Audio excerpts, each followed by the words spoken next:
السلام عليكم كسر دبادة حلقة اللبات قضب كسدحات كفيرسو نتيجوينكاغا تلاباداني waxay la mid noqon kartaa mid muhiim u ah talaabadii koowaad sababtoo ah waxay ka caawin doontaa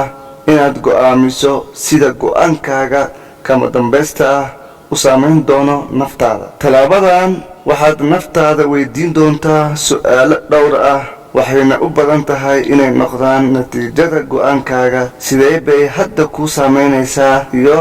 sidee bay u saameynaysaa mustaqbalkaaga fog tani waa talaabo lama huraan ah sababtoo ah waxay ku ogolaanaysaa in aad dib u eegto faa'iidooyinka iyo khasaarooyinka ikhtiyaarada kala duwan ee aad ku dooratay talaabadii hore soo qaaday sidoo kale waa muhiim sababtoo ah waxaad rabtaa inaad ku raaxaysato dhammaan fursadahaaga iyo natiijada suurtagalka ah ee aad doorato qodobka afraad go'aanka gaar hadda haddii aad aqoonsatay yoolkaaga dhammaan macluumaadka lagama maarmaanka ah oo aad miisaantay cawaaqibka ka dhalan kara go'aankaaga waa waqtigii aad samayn lahayd doorasho oo aad dhab ahaan u fulin lahayd go'aankaaga ugu dambeeyay fahamka talaabadan dadka qaar waxa ay u keeni kartaa walaac badan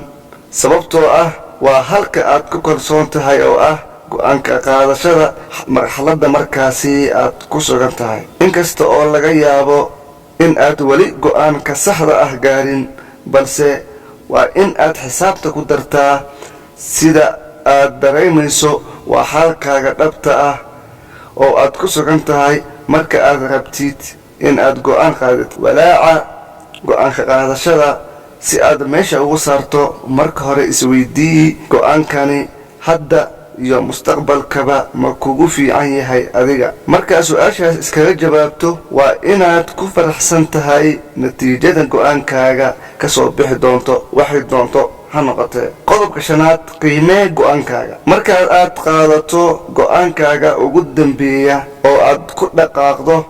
waxaa laga maarmaan ah in la qiimeeyo go'aankaaga iyo talaabooyinka aad qaaday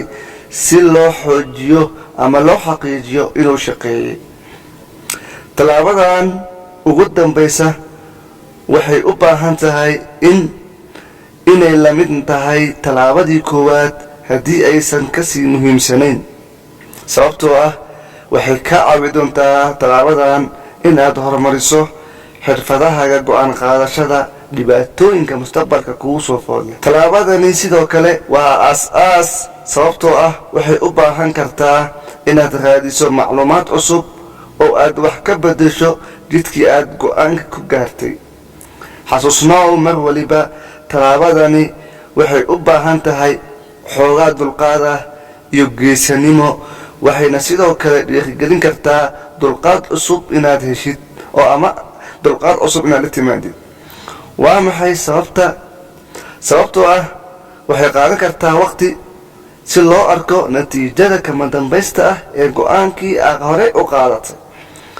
aqoonsiga in haddii go'aanka koowaad uusan shaqaynin waxaa laga yaabaa inaad ku laabato talaabada labaad oo aad doorato ikhtiyaar kale iyo dad kale oo kaa siiya fikrada iyo talooyin cusub had iyo jeer